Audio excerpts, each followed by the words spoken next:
अस्सलाम वालेकुम। आज हम बात करेंगे दिल पे दस्तक के 9 एपिसोड के बारे में। तो वीडियो शुरू करने से पहले हमारे चैनल को सब्सक्राइब कर लीजिए अगर अभी तक आपने नहीं किया, ताकि हमारी हर न्यू वीडियो आप तक पहुंच सके। यहाँ पर जैसे ही किरण बताती है ये सारी हकीकत सिद्रा को, तो उसे यकीन ही नहीं आता कि साथ इतना ज़्यादा फ्लर्टी निकलेगा। वो कहती है कि इसे तो मैं सबक सिखाऊंगी। यहाँ पर रज़िया बेगम बैठी होती है अपने पोते को लेकर और कहती है कि मुझे तो पता ही नहीं था, आज तक हम तुम्हें नौकर बना के ही रहते रहे। साथ ही वहाँ पर कहती है यास्मीन कि मेरी तो किसी को भी फिक्र नहीं है, मैं इसीलिए चाहती थी कि मेरी बेटी की शादी जल्दी से हो जाए। बाद में मुझे पता है कि ये सब कुछ ही होना था। इतनी देर में सारा भी आ जाती है और कहती है कि ये सब कुछ क्या चल रहा है, अब्बा ने भी यही हरकत करनी थी, मुझे तो समझ में नहीं आ रहा और मैं इसे कभी भी अपना भाई नहीं मानूंगी। ये कहाँ से मेरा भाई निकल आया है, ये हमेशा से इस घर का नौकर था और नौकर ही रहेगा। फजूल में अब्बा ने हम पे मुसल्लत कर दिया। उसकी दादी से बहुत ज़्यादा समझाती है और कहती है कि ऐसे नहीं कहते हैं, ये तुम्हारा अब भाई है, तुम्हें ये बात को समझनी होगी। इतनी देर में उसके बाप को कॉल करती है। तभी शकील कहता है कि अम्मा मैं ज़रा बिजी था, मेरी एक प्रोडक्ट आ रही है जो कि मल्टीनेशनल है, मैंने उसे लॉन्च करना था, इसीलिए मैं घर से चला आया। उसकी माँ कहती है कि तुम तो ये सारा कुछ बखेड़ा करके घर से चले गए हो, अब तुम्हारे बच्चे लड़ रहे हैं, तुम्हें तो इनकी कोई फिक्र नहीं है। यहाँ पर वो जैसे ही पहुँचता है तो सारी बात जाकर संजीदा को बताता है कि मैंने घर में बता दिया है कि मैंने दूसरी शादी की हुई है। बहुत ज़्यादा बखेड़ा हो गया। जब वो ये बात सुनती तो हैरान हो जाती है, लेकिन उसे ये बात समझ में नहीं आती कि ये बात आखिर आज हुई क्यों है। वो कहती है कि इतने सालों बाद तुमने क्यों कर ली, तो वो कहता है कि बस वैसे ही। यहाँ पर सारा बहुत ज़्यादा परेशान बैठी हुई होती है, उसे कुछ भी समझ में नहीं आता कि उसके बाप ने उसके साथ क्या कर दिया कि इतनी देर में वहाँ पर साथ आता है और कहता है कि भाई कुछ पता लगा जॉनी की माँ का, और साथ उस पर बार बार हंस रहा होता है। ये बात देखकर सारा को बहुत ज़्यादा दुख होता है और वो कहती है कि जिस पे बीत रही होती है ना उसे ही पता होता है, तुम्हें तो बस हंसना आता है और कोई भी बात नहीं है। दूसरी तरफ रज़िया सुल्ताना जाती यास्मीन के पास और कहती है कि तुमने अच्छा नहीं किया, तुम्हें हमें पहले ही सच बता देना चाहिए था। कितने सालों तक मैं अपने पोते को नौकर बना के ही रखा और उसे ऐसे ही हम काम करवाते रहे। अगर हमें पता होता तो मैं कभी भी ऐसा नहीं होने देती। और तुमने ये सब कुछ क्यों नहीं बताया था कि उसने दूसरी शादी की हुई है। यास्मीन कहती है कि आप मेरा भी तो जिगरा देखे, मैं कैसे आप लोग को बता देती, ये आपका बेटा ही नहीं चाहता था, और वैसे भी मैं सोतन के बेटे को फिर भी मैंने इतने प्यार से पाला है। यहाँ पर बहुत ज़्यादा खुश होती है नाजिया और वो जॉनी को कहती है कि तुम्हारा प्लान तो एग्जीक्यूट कर गया है, तुमने किस तरह घर वालों को अपनी तरफ कर लिया है, अब तो सब कुछ ठीक हो जाएगा। जॉनी कहता है कि बस अब तुम देखती जाओ, मैं क्या क्या करता रहूँगा, वैसे भी दादी तो अब मेरे ही काबू में है, बस अब मैंने सारा का भाई बनना है। दूसरी तरफ यहाँ पर सुबह होती है तो सारा अपने ऑफिस में होती है और वो साथ को सारा काम समझा रही होती है और बहुत ज़्यादा सीरियस होती है। तभी साथ को अपनी गलती का एहसास होता है, जो रात को उस पर इतना ज़्यादा हंसा है। वो उससे अपोलोजाइज़ करता है और कहता है कि आज के बाद मैं ऐसा कभी भी नहीं करूँगा, मुझे दुख हो रहा है। ये बात सुनकर उसे भी थोड़ा सा अच्छा फील होता है कि उसे अपनी गलती का एहसास हो गया है। अभी वो दोनों बातें कर ही रहते कि वहाँ पर सईद आ जाता है और आकर कहता है कि नीचे आपका भाई आया है जो कि रोज़ आपके लिए खाना लेकर आता था। वो तो पूरे ऑफिस में बता रहा है कि मैं सारा का भाई हूँ। ये बात सुनकर सारा को और ज़्यादा गुस्सा आने लग जाता है जॉनी पे और वो कहती है कि मैं अभी से पूछ के आती हूँ। जैसे वो नीचे जाती है कहती है तुम्हारा दिमाग तो ख़राब नहीं हो गया, ये क्या तुम ऑफिस में बकवास कर रहे हो और क्या देने आए हो। तभी जॉनी कहते हैं कि मैं तो खाना देने आया हूँ। सारा कहती है कि खाना दे दिया ना, अब दफ़ा हो जाओ और मुझे अपना भाई कहने की बिल्कुल भी ज़रूरत नहीं है और ना ही मैं तुम्हारी बहन हूँ।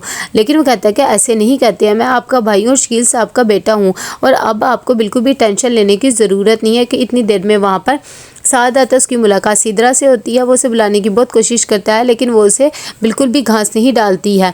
तभी साथ चला जाता है सारा के पास और कहता है कि भाई यहाँ पर क्या हो रहा है, तुम्हारा क्यों मुँह बना हुआ है इतनी देर में। जॉनी कहता है कि मैं इसे बता रहा हूँ कि मैं तुम्हारा भाई हूँ, अब तुम्हें किसी भी चीज़ की टेंशन लेने की ज़रूरत नहीं है ऑफिस में। ये बातें सुनकर सारा को और गुस्सा आने लग जाता है। तभी वो कहती है कि गार्ड को बुलाओ और इसे अभी के अभी ऑफिस से निकलवा के रख दो। दूसरी तरफ यहाँ पर खाना खाने जाती है तो बिरयानी होती है। ये बात देखकर उसे और गुस्सा आने लग जाता है। जैसे ही वो खाने के टेबल पर बैठी होती है वहाँ पर साथ भी आ जाता है और कहता है कि अच्छा ठीक है, मैं तुमसे माफ़ी मांगता हूँ। सारा कहती है कि पहले भी तुमने मुझसे इस तरह ही माफ़ी मांगी थी और देखो फिर तुम बीच बीच में हंस रहे हो, तुम मुझे पता है तुम मेरा मजाक उड़ा रहे हो। इतनी देर में जब अपने ऑफिस में साथ बैठा हुआ होता है वो कॉल करता है सिद्रा को और उसे कहता है कि मेरे कैबिन में आके मुझसे मिलो। ये बात सुनकर वो कहती है कि अच्छा ठीक है, फ़िलहाल मैं बिज़ी थी लेकिन अभी मैं थोड़ी देर तक आती हूँ। उसे बहुत ज़्यादा गुस्सा आया हुआ था। जैसे ही वो फ़ोन रखती है तो वहाँ पर किरण भी होती है और कहती है कि तुमने इसे छोड़ना नहीं है, ये बहुत ही घटिया लड़का है। तभी वो कहती है कि हाँ हाँ बिल्कुल मैं नहीं छोड़ूंगी।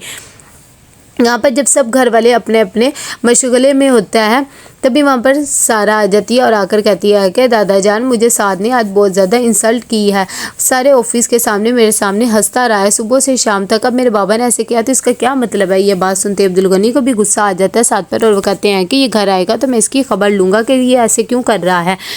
अरे आज साहब भी यही कहते हैं कि तुम्हें परेशान होने की ज़रूरत नहीं है, और वैसे भी तुम्हारे बाप ने कौन सा कोई गलत काम किया, और इसका ये मतलब तो नहीं है कि तुम पे हंसे।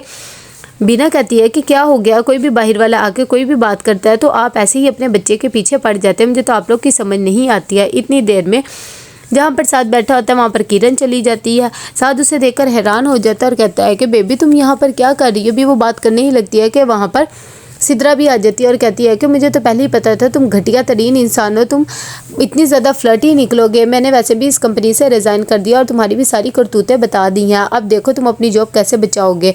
ये बात सुनकर साथ परेशान हो जाता है और कहता है कि ये तुमने क्या किया है, एक दफ़ा मुझसे तो पूछ लेती, मुझसे मशवरा तो कर लेती, ऐसा कुछ भी नहीं था।